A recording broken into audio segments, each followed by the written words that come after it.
welcome to the Toffee Blues, your source for all things Everton. I'm here with Jim today, who's written this wonderful book called Everton Number 9 on, obviously, all the best number 9s through the years from Everton Football Club. So welcome to the show, Jim. How's it going? You okay? Yeah, good, thanks. Are you all right? Yeah, not too bad, yeah. Obviously, it's a strange situation at the moment, but your books provided me with some entertainment and some pretty miserable times. But because obviously, a great book. It obviously goes through from Dixie Dean all the way through to Duncan Ferguson, all the best number 9s. But yeah, before I waffle on about it, tell us a bit more about the book yourself. Yeah, well, it kind of something to do during lockdown. I kind of had, people were saying you should, learn a language or, learn to cook or something. And I'm shit at all that, but I enjoy writing and I mostly enjoy Everton. So I was thinking about kind of what I could do, kind of what sort of ideas. And there was something I'd read about, I think it was Calvert-Lewin had talked about wanting to wear the number 9 shirt because it meant so much. And I was thinking how rare it is now in football that those sort of shirts still exist. I mean, you can think like the Newcastle number 9, Everton, maybe the Liverpool number 7. Kind of the squad numbers have slowly got rid of that, but at Everton, it's clearly still a thing. By the fact that Calvert-Lewin mentioned it and wanted to wear it. So we're kind of thinking about why that's the case. Why? Not only do we sort of like think about that shirt, but also it brings to mind a kind of player too. When you say Everton number 9, you think of somebody who's big, strong, they aren't frightened to kind of charge through a bunch of players. So I began looking back to see kind of what created that image and what also made our number 9 have such a legacy as well. So I just went through and I thought I'd do 9 for 9 because I had a nice symmetry to it. And just picked out the ones who really made that shirt what it is. Yeah, definitely. And you've picked out all the best, obviously.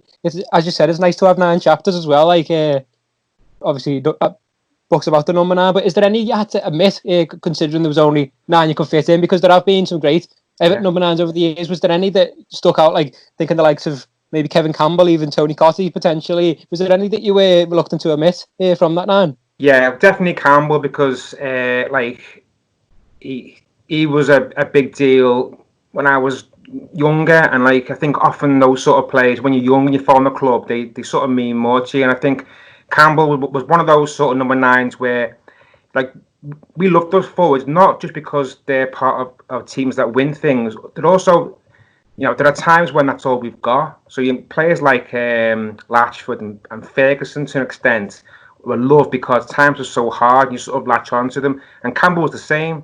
Things were really, dire around that time. And he was like a beacon of hope. So, but because it was a symmetry thing, he didn't quite make it. There was him, and also for like my dad's generation, Pickering, who he said was a great number 9, but again, maybe not the same kind of relevance as the ones who made it in. Yeah, they were all the kind of Everton legends, weren't they, the ones who made it in? And I think that's fitting, to be fair. You don't want to include anyone who's kind of not in that mould. Obviously, they do come in a little bit of a different mode, as you talk about. Alex Young is a bit different, but yeah, as I said, he's an Everton legend, so you wouldn't want to include anyone who's not in that bracket. But yeah, there's a wide range of interviews. There's a lot of research you can tell that's gone into your book. You've interviewed some of the best Everton sources. Best Everton sources around, really, the likes of Dave Prentice, head of sports at the Echo, likes of Simon Hart, who wrote that great book Here We Go, Everton in the 80s. What was it like sourcing some of these people and speaking to people who kind of lived through it as well? Because I know you've spoken to some older fans, the likes of John Flaherty, I think, and a couple of others. What was it like kind of sourcing those interviews out and speaking to those kind of people for the put into the book? Well, like I've done that previously with Highs, Lows and Bakayokos and Everton's Greatest Games, and it's the part of the kind of writing process I enjoy the most, because it's always nice to talk to players because you idolise them, but it's the supporters who live it, and it's I think it's always when you get football books and it's just a player's perspective, I always think maybe you lose something. So if you're writing a book about why certain players mean so much, then you have to talk to the people who were there at the time about why they idolized them, why they gave them so much love. So it was great, especially when you talk about players that I haven't seen play. So when I was talking to like John Flaherty about players like Dave Hickson, Like he's not, not part of my world. But it's great because you see their faces just light up.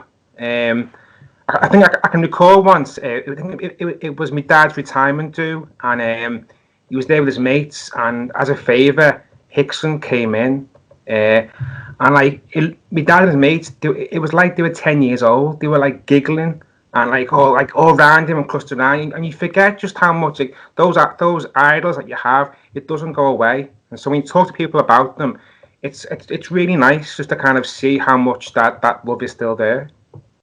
Yeah, the passion, exactly. Yeah, that's something you definitely captured in the book as well. You've got quotes from the players as well. A couple of players, the likes of Latchford. Did you get to speak to any players for the book, or did you kind of source the quotes from elsewhere? Well, with most of the players, I'd talked to them previously. I'd done like when I do the interviews for past books, you always talk about more than just what you're doing. So kind of, I talked to them about their kind of their relationship with the fans. We mentioned the shirt as well. So these were all past interviews, but they're all kind of it's not secondary material. They're all me talking to the players themselves. Yeah, it's all relevant. Yeah, it fits in really well. Something I noticed as well, one of the first things I noticed was the linear nature, I'd say, of the legendary number nines, the way they often overlap. The likes of you saying how they're often, one is often the understudy of another while they're coming through. Was that something that you wanted to emphasise in particular in the book? I think that was just more coincidence. I think more than anything else. But I mean, but you're right. It does seem to happen where one fantastic forward is sort of coming to the end of his career, and all of a sudden somebody else is there just to kind of make the transition really easy. And I think Everton were good at that for like quite a long time. It's only really maybe the last 30 years where we don't do that anymore, really, and we haven't really had those figures coming through. We certainly haven't had a great number nine followed by another great number nine. It's kind of that kind of that sense of seamless transition has really gone from the club. Yeah, that's what I was going to ask you next. Actually, what would you kind of put that down to? Because for so many years, and it was all the way from Dixie Dean up until the likes of like the 80s and the Graham Sharp, but it slowed over the last obviously 20, 30, 40 years now. What would you put that down to? I don't know. It's like one of those questions. Why aren't Everton good anymore? We just seem to have, for about 100 years, we seem to do things well. I think both in terms of kind of recruitment, and it didn't always work, and there were definitely periods in there when the club wasn't doing as well as it could have. But I think the last 40 years, 30, 40 years, we just seem to be great at making bad decisions. And I think that falls into that, unfortunately, that we haven't recruited well, Abby, for a long time. We don't really have young forwards coming through who've really done the business. It's just, I think it's tied in with the whole general like malaise that hung over Everton for like a generation. Yeah, it's a massive shame. Obviously, there was a lack of stability as well. Of the likes of, you kind of had past players coming in, and then you had the likes of obviously Mike Walker coming in, who came in, didn't really do a good job, kind of interrupted things. But yeah, we kind of, you spoke about Dominic Calvert-Lewin at the start of our chat, and you obviously mentioned him in the book as well. Potentially being the next Everton number nine legend. Do you think he can reach the heights of some of these Everton legends in the book? I'd love him to, because he's got everything about him that you like. He seems to really love the club. The fact that he asked for that shirt, I think, speaks well of him, that he wasn't frightened to wear it, and also he understands, our traditions and what these things mean to us.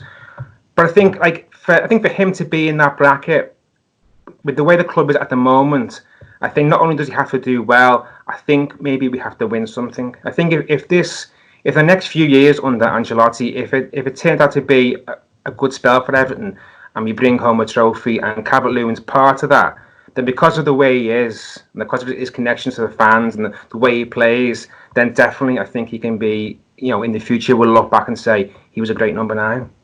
Yeah, I hope so. Yeah, he seems to get the club more than a lot of people who've held that number nine shirt recently do, and he kind of, the fact, as you said, the fact that he came out and mentioned that the history of the number nine shirt is more than quite a few of the recent number nines have, the likes of Kone and Sandro.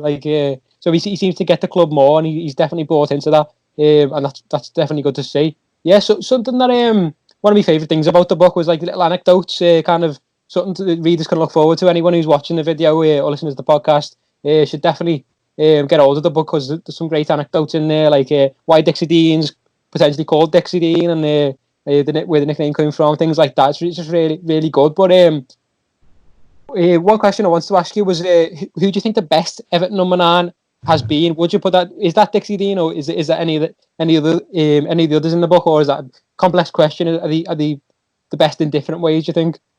Well, I think if you looked at it kind of objectively, you'd have to say Dean, because Dean is one of the greatest footballers that ever played in this country. I mean, we were lucky to have him as part of our club. His feats were amazing, especially when he was at his prime in like the late 20s, early 30s. He was just he should be talked about more, because he was exceptional. So I think in terms of kind of just looking at it like that, you'd say yeah. But I think sometimes with these players, it's you form a connection with them. So obviously, if you're alive to see Sharp and Gray and then Ferguson, you're going to have a stronger pull towards them than players you haven't seen play. So like for me, I will always love Duncan Ferguson, because I was just the right age at the right time, and compared to a lot of the others in this list, he didn't score a lot of goals. He didn't always play that well, really, but there was something about him at a time when we needed a player just like that. So you overlook his lack of potency and just think he was just what we needed. So he's possibly the kind of weakest player in that list in terms of output. And yet for me, just personally, I think he's one of the greatest. Yeah, definitely. I just say it's because you kind of got an emotional bond to him, and he was a player with a bit of spirit when we didn't have much about us, and he wore his heart on his sleeve, and that, I'm sure everyone appreciated that. And something as well that I loved in the book was kind of hearing about how these players came onto the scene and came off the scene, because you tell the full story about, just all I've heard, for example, all I've ever heard about Dixie Dean is 60 goals a season, legend the whole way, but I never heard of his years where he wasn't as good at Everton. I never knew there was the way he is when he wasn't as good, and kind of that was an education to me about how they came on and off the scene. So I think it's great how you tell the full story of them. Yes, so we've spoken about the best Everton number 9s, and something I saw you recently put on Twitter. I think it was today where you said you're writing something about the worst Everton number 9s, which is quite interesting. And obviously there were some fan suggestions on there. Some of those I hadn't heard of, to be honest. I'd put the likes of Kone and Sandro, the likes of those in there, because they're the ones I remember. But there's a lot worse. So yeah, who you think of that? Is there more names you can educate us on? Yeah, well, sadly, I think there's a lot more than the good ones. That's the frustrating thing. I don't know if he wore number 9, but the one that always kind of sticks out in kind of Evertonians of my generation is always Brett Angel, because he was like, he had the attributes of an Everton number 9, that he was big and he was strong and he was bought as kind of that sort of player, but he was atrocious. He was like, he honest to God, when people say, "Oh, Nias, he's the worst player I've seen," I think you don't know until you've watched Angel play. But I think every generation has that, because I was talking to my dad about it, and he hit the first name that came out of his mouth was Rob Belfit, I think it was, who was born in the 70s, and he said he was just, you wouldn't think he could play football. He was so bad. So I think, we've always bought shit players, and that includes forwards, and there's a long list of terrible Everton number 9s. I think the sad thing is, a lot more lately, and I think that's what's frustrating, that you go back in time, and we've got these this kind of seamless transition of great players, and then you get to kind of post Kevin Campbell maybe, and you're thinking, we tried all sorts there, and there's been a lot of crap. I mean, and Sandro was the name that kind of comes to mind lately. You're thinking it's almost an insult that he wears that he's worn that shirt. It's just you can't put him in the same company as players like Sharp and Young and people like that. It's almost a mockery of number 9. Yeah, it's pretty embarrassing. And even the fact that he was brought to the club on, I don't know how much scouting basis, but he was put on £120,000 a week on a 5-year contract, which is just absolutely shocking. I don't know what thought went into that. It's just Steve Walsh's recruitment policy. It was rather questionable on several occasions. I know he had his better signings, but that was one of the worst. One of the worst comments I've had on these videos is that I apparently look like Stuart Barlow, and he was mentioned in the worst. So that rung a bell with me. I never watched him, but obviously I was only born in '98, so I don't know. I've watched some awful ones, but I haven't seen the worst of it probably. But to get back onto the book, can you tell us a bit about when it's released and how people watching can get hold of it? Yeah, well, it's out now. It's self-published, so it's out on Amazon. So you can get an e-book version of it, and they've done a paperback as well. So it's you go into just put in Jim Keoghan on Amazon, and it'll pop up. Yeah, brilliant. That'd be awesome. Anyone who is watching or listening, I'd definitely recommend getting a copy because it is a really quick read as well. As you were saying before, it's kind of just it's broken down into about 5-page chapters of each player, and it really is a thorough education on them coming to the club all the way through to them leaving the club. So it's a really good read on all the best Everton number 9s and some great interviews in there as well on perspective from the fans, from reporters and things like that. So it's definitely worth a read. But yeah, thanks a lot for coming on the show, Jim. It's been a pleasure to speak to you. Great. No worries. So anyone watching the video, I definitely recommend it. But anyway, I hope you've enjoyed the video. Be sure to like the video, subscribe, and give us a follow on Twitter as well, because Jim's got some other great Everton books out there. So I'll give him a follow on Twitter as well. We'll put his handle below his picture now, so you can follow him and have a look at getting hold of those books as well. So yeah, thanks a lot for watching and joining us next time on the Toffee Blues.